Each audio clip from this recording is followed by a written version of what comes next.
जय Bhim friend, my name is Sanjeev and you are watching Ambedkar right observation. ना किसी को चिढ़ाना ना नफरत बढ़ाना, मिशन है हमारा सिर्फ इंसानियत फैलाना। दोस्तों, आज का हमारा टॉपिक है renovation and beautification of Chaityabhoomi. Chaityabhoomi का नवीनीकरण और सौंदर्यीकरण। सबसे पहले आपको बता दूं, मुंबई शहर के दादर इलाके में डॉक्टर बाबा साहेब अम्बेडकर की समाधि बनाई गई है। उस समाधि को चैत्यभूमि कहा जाता है। चैत्यभूमि एक नेशनल मॉन्यूमेंट है। नेशनल मॉन्यूमेंट का मतलब होता है राष्ट्रीय स्मारक। पर दोस्तों, इस राष्ट्रीय स्मारक को किसी राष्ट्र सरकार ने या किसी राज्य सरकार ने नहीं बनाया है, बल्कि राष्ट्र के जनता ने आर्थिक सहायता करके इस स्मारक को बनाया है, जिसमें डॉक्टर बाबा साहेब अम्बेडकर जी के सुपुत्र यशवंतराव अम्बेडकर और उनकी पत्नी मीराबाई अम्बेडकर, इनका बहुत महत्वपूर्ण रोल रहा है। अजीब बात है ना दोस्तों, जिस बाबा साहेब अम्बेडकर ने राष्ट्र निर्माण की प्रक्रिया में सबसे उम्दा, सबसे महत्वपूर्ण रोल अदा किया है, उस बाबा साहेब अम्बेडकर जी का स्मारक बनाने में राष्ट्र सरकार या राज्य सरकार का कोई महत्वपूर्ण योगदान नहीं रहा है। सबसे बड़ा योगदान इस देश के आम जनता का रहा है। आज बीएमसी और बीजेपी के कुछ लोग डॉक्टर बाबा साहेब अम्बेडकर के स्मारक का नवीनीकरण, ब्यूटिफिकेशन करने का काम कर रहे हैं। यह वाकई में स्वागतार्ह है, पर हमें खेद भी है कि डॉक्टर बाबा साहेब अम्बेडकर के स्मारक का काम करने के लिए इन्हें 3 दशक लग गए। पर यह स्वागतार्ह है, इनकी अकल 3 दशक क्यों ना हो, पर अकल ठिकाने पे तो आ ही गई। इसके लिए हम इस चीज का स्वागत करते हैं। और मैं फिर से आपको बताता हूं कि डॉक्टर बाबा साहेब अम्बेडकर का स्मारक, जिसे हम चैत्यभूमि कहते हैं, जहां पे उनकी समाधि है, यह बनाने में सबसे बड़ा रोल इस देश के आम जनता का रहा है। आज 29 करोड़ रुपीस एलोकेट किए गए हैं चैत्यभूमि के रिनोवेशन के लिए, ब्यूटिफिकेशन के लिए। पर आपको बता दूं, ये 3 दशक के बाद हुआ है। इसको बनाने में सबसे महत्वपूर्ण रोल यह इस देश के जनता का है। डॉक्टर बाबा साहेब अम्बेडकर के सुपुत्र यशवंतराव अम्बेडकर और उनकी पत्नी मीराबाई अम्बेडकर जी का सबसे महत्वपूर्ण रोल है। दोस्तों, इस देश में कई महापुरुषों की समाधि बनी है, पर इस देश के हर महापुरुष के समाधि को उनके मृत्यु दिवस पर श्रद्धांजलि, आदरांजलि देने के लिए इस देश के लोग इकट्ठा नहीं होते, जितने डॉक्टर बाबा साहेब अम्बेडकर को श्रद्धांजलि, आदरांजलि देने के लिए लोग इकट्ठा होते हैं। आप 6 दिसंबर में दादर के चैत्यभूमि पर आकर देखिए, आपको लाखों की तादाद में लोग हर साल आपको दिखेंगे। उन्हें आदरांजलि, श्रद्धांजलि देने के लिए लोग वहां इकट्ठा होते हैं। आप गांधी, नेहरू, पटेल या किसी भी महापुरुष के, किसी भी फ्रीडम फाइटर के समाधि को देख लीजिए उनके मृत्यु दिवस के दिन, वहां पे कुछ चंद पॉलिटिशियन को छोड़ के वहां उन्हें आदरांजलि देने के लिए इस देश की जनता इकट्ठा नहीं होती, जितनी डॉक्टर बाबा साहेब अम्बेडकर को आदरांजलि देने के लिए इस देश की जनता इकट्ठा होती है। क्योंकि इस देश के जनता ने बाबा साहेब अम्बेडकर जी के समाधि का निर्माण किया है, इस चैत्यभूमि का निर्माण किया है।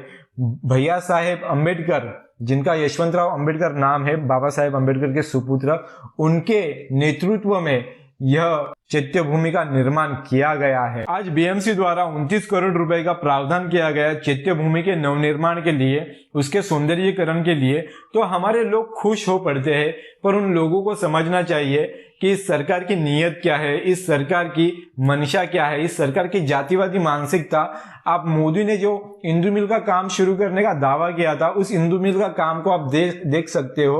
और राम मंदिर जो अभी अभी उसका काम शुरू हुआ है, पर कितना तेजी से हो रहा है। पर इंदू मिल का काम आज भी बहुत धीमे गति से ही हो रहा है। देश में स्मारकों की राजनीति चल रही है, तो क्यों ना हम स्मारक की बात करें। इसलिए इस टॉपिक के ऊपर मैं आज बात कर रहा हूं। डॉक्टर बाबा साहेब अम्बेडकर जी की मृत्यु हुई 6 दिसंबर 1956 में, और 20 मार्च 1957 में भैया साहेब अम्बेडकर, जिनको हम यशवंतराव अम्बेडकर के नाम से भी जानते हैं, यशवंतराव अम्बेडकर जी ने बीएमएस को डिमांड की कि डॉक्टर बाबा साहेब अम्बेडकर की समाधि बनाने के लिए हमें 40 बाय 40 की जगह की परमिशन दीजिए। पर बीएमएस ने सिर्फ 8 बाय 8 की जगह की परमिशन दी। सोच के देखिए, जिस डॉक्टर बाबा साहेब अम्बेडकर ने राष्ट्र निर्माण की प्रक्रिया में इतना महत्वपूर्ण कार्य किया है, इतना उम्दा कार्य किया है, उस महापुरुष की समाधि बनाने के लिए 8 बाय 8 की जगह की परमिशन सिर्फ मिल रही है। पर भैया साहेब अम्बेडकर, यशवंतराव अम्बेडकर जी ने यह रट लगाई कि हमें 40 बाय 40 ही जगह चाहिए, तब जाकर हमें 40 बाय 40 यह जगह मिली है। अब सवाल यह था, जगह तो मिल गई, पर उसको बनाना कैसा है स्मारक, क्योंकि स्मारक बनाने के लिए डॉक्टर बाबा साहेब अम्बेडकर जी ने उनके परिवार के लिए कुछ बैंक बैलेंस तो छोड़ के गए नहीं थे। डॉक्टर बाबा साहेब अम्बेडकर ने उनके परिवार को वही दिया जो इस देश के जनता को दिया।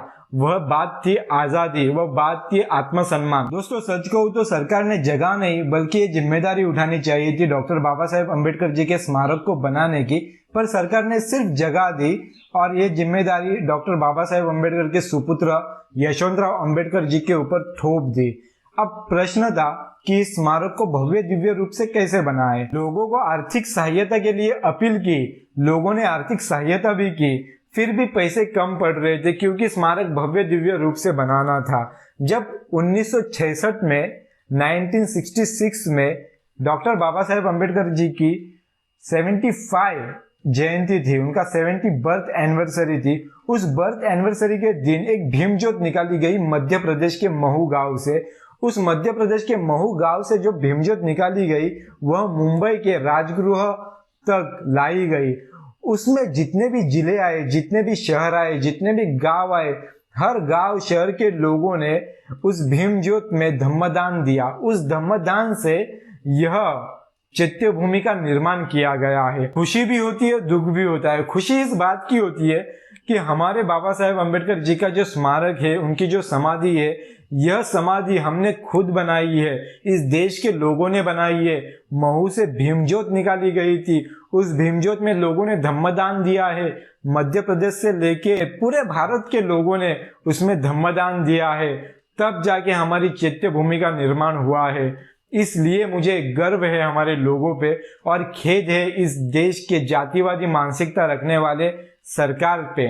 दोस्तों आर्थिक परिस्थिति से हम लोग कमजोर होने की वजह से चैत्य भूमि बनाने के लिए हमें भी कई साल लग गए, पर इस चैत्य भूमि का निर्माण हमने खुद किया है। इस चैत्य भूमि का निर्माण डॉक्टर बाबा साहेब अम्बेडकर जी के सुपुत्र ने किया है, जिसे 5 दिसंबर 1971 में मीराबाई अम्बेडकर द्वारा इनॉग्रेशन उसका किया गया। दोस्तों ये थी चैत्य भूमि निर्माण की कहानी। अगर आपके पास भी इसके रिलेटेड कुछ ज्ञान हो तो कमेंट सेक्शन में अपना योगदान दीजिए। वीडियो में दी गई जानकारी आपको पसंद आई हो तो वीडियो को लाइक और शेयर करना मत भूलिए। अगर आप हमारे चैनल पे नए हो तो लाल कलर का सब्सक्राइब बटन दबाकर एक बेल आइकॉन है उस पे ऑल पे क्लिक कीजिए ताकि आने वाले समय पर आपको हर वीडियो की नोटिफिकेशन मिलती रहे। आज के वीडियो में इतना ही, मिलते हैं नेक्स्ट वीडियो में, तब तक के लिए जय भीम, नमो बुद्धाय।